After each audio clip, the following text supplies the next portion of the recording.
बरोबर आहे का ते वक्तव्य? हो बरोबर आहे ना. मी म्हटलं त्यांनी फोन केलेला नाही. धनंजय मुंडे यांचा काय संबंध आहे त्याच्यामध्ये? मी का कुठं बोललो? मी त्यांनी सांगितलं ना, त्यांनी फोन केलेला नाही. त्यांनी फोन केलेला आणि त्या आमच्या वाल्मिक कराडाचा तरी काय संबंध आहे त्याच्यात? त्यांच्यावर नाही, वाल्मिकी खंडणीचा गुन्हा संत दाखल आहे आहे हो. ना. अहो संत वाल्मिकी आहे तो. हो, वाल्मिकी संतच आहेत आमच्यासाठी. हो फक्त 307 गुन्हा दाखल आहे त्याच्यावर त्या आंधळेचा, आंधळेच्या मर्डर मधला बबन गीतेच्या. त्याच्यात अरेस्ट झालेला नाही. बस तेवढंच कायदेशीर प्रॉब्लेम आहे. त्यांच्यावरती या मस्ताजोगचा ज्या सरपंचाचा खून झाला त्यांचा आणि त्यांचा काय संबंध आहे? नाही त्यांचा आणि साठेचा पण संबंध नाही, त्यांचा आणि गुलेचा पण संबंध नाही, त्यांचा आणि त्या खंडणीचा पण संबंध नाही, त्यांचा आणि त्या शिंदे नावाच्या अधिकाऱ्याचा फोनचा पण संबंध नाही. 2 महिन्यापूर्वी त्यांच्यावर खंडणीचा गुन्हा दाखल झालेला होता त्या केसमध्ये. त्याचाही काही संबंध नाही. तर त्याला काय करायचं आम्ही? संबंध आहे त्याची चौकशी पोलीस करतायत ना, पण त्यांचा खुनाशी काय संबंध आहे? का एखाद्याचा फोटो कोणासोबत जरी असला म्हणजे तो गुन्हेगार झाला? का धनंजय मुंडेची मंत्रिपदावर हकालपट्टी? धनंजय मुंडेंचा खुनाशी काही संबंध नाही. धनंजय मुंडेंची हकालपट्टी करा, कारण त्यांचे फोटो यांच्यासोबत आहेत. मग असं कुठं असतं का? मग धनंजय मुंडे यांचे ते फोटो स्वतः म्हणाले माझं आणि यांचे जिव्हाळ्याचे संबंध आहेत. हा, मग जिव्हाळ्याचा वाल्मिकांनाचा संबंध त्या ह्याच्यामध्ये येतो का कुठे खुनाबद्दल? वाल्मिकांना संत आहे असं आम्ही महाराष्ट्राला समजवतो आहोत की वाल्मिकांना संत माणूस नाही. संत माणूस तर नाहीच, कुठे शोधूनही सापडणार नाही. नाही ते आम्हाला शोधायचं पण नाही, पण वाल्मिकांमध्ये आम्हाला संत दिसायला लागला आता. हो, संत वाल्मिकी, त्याच्यानंतर संत वाल्मिक कराड आणि धनंजय मुंडे यांना मंत्रिपद भेटलं तर बाकी काय होतंय? तुमचं काम तुम्ही करा, आमचं काम आम्ही करू दे.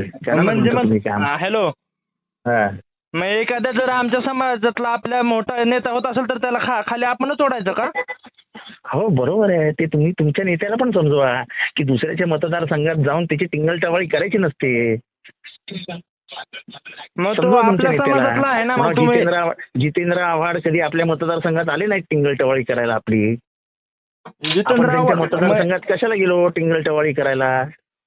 तुम्ही तर गेलात ना आता टिंगलटवाळी करायला. त्यांना मंत्रिपदावरून हकालपट्टी करा म्हणतात. हा, पण मला पाडायला आलेले ना तुमचे धनंजय मुंडे माझ्या विरोधात प्रचार करायला. मग याचा काय संबंध आहे का? प्रूफ आहे का तुमच्याकडे? तुम्हाला असं वाईट वाटतंय की तुम्ही धनंजय मुंडे बद्दल का बोलता, तर त्यांना विचारा तुम्ही कशाला गेलात जितेंद्र आव्हाडांविरुद्ध बोलायला. ते पण विंजरीत आहेत, ते कधीच येत नाही बीडमध्ये. हा, मग सांगतात तुम्ही वंजारीत, आम्ही वंजारीत, मुंडे साहेब वंजारीत, आपण आपल्या जातीच्या माणसाचा खाली कशाला माझ्याकडे यायचं प्रचार करायला? ते म्हणले का किंवा तुमच्यावर असे आरोप आहेत तुम्हाला आतमध्ये टाका किंवा मंत्रिपदावरून हकालपट्टी करा? नाही ते म्हणायची गरज नाही ना. याला प्रचंड मतांनी हरवा. मग तुम्ही मग तसं त्या विधानसभेवर यायचं ना तुम्ही परळीमध्ये आणि सांगायचं यांना हरवा म्हणून. आता काय बिनबुडाचे आरोप सुरू आहेत?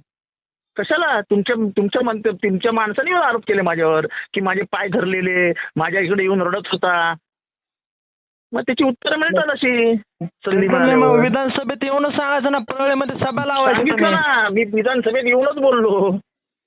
आणि तुम्ही खून कराल आणि आम्ही शांत बसावं अशी तुमची इच्छा आहे का? तर माझ्याकडनं नाही होत ते. मी कोणी केला याचा संबंध काय प्रूफ असेल तर दाखवा मीडिया समोर तुम्ही. हो येईल ना, सगळं मीडिया समोर येणार. तुम्ही कशाला काळजी करता? काही करू नका, सगळं मीडिया समोर येणार आहे. ठीक आहे, चालेल. मग येईल तेव्हा मग प्रूफ असेल तर पोलिसांमध्ये द्या. आम्ही प्रूफ शिवाय बोलत नाही हो साहेब. हा, आम्ही प्रूफ शिवाय बोलत नाही. आणि वंजारी बस करावं. वंजाऱ्यांना काय खून करण्याचे लायसन्स नाही देत कोणी. लायसन्स मी माझ्या जातीसाठी मी कट्टरच राहणार. तुमच्यासारखा फितूर होणार नाही. जातीसाठी कट्टर राहा, मी माणुसकीसाठी कट्टर राहतो. ठीक आहे, तुमच्या जातीसाठी राहा. हो, जातीसाठी माती खायला पण तयार आहेत आम्ही. तुमच्यासारखं फितूर नाही. माती नाही, शेण पण खा. मी माझा माणुसकीशी संबंध आहे, माणसांशी संबंध आहे. माझा राक्षसांशी संबंध नसतो. समजलं? आता ठेवा फोन.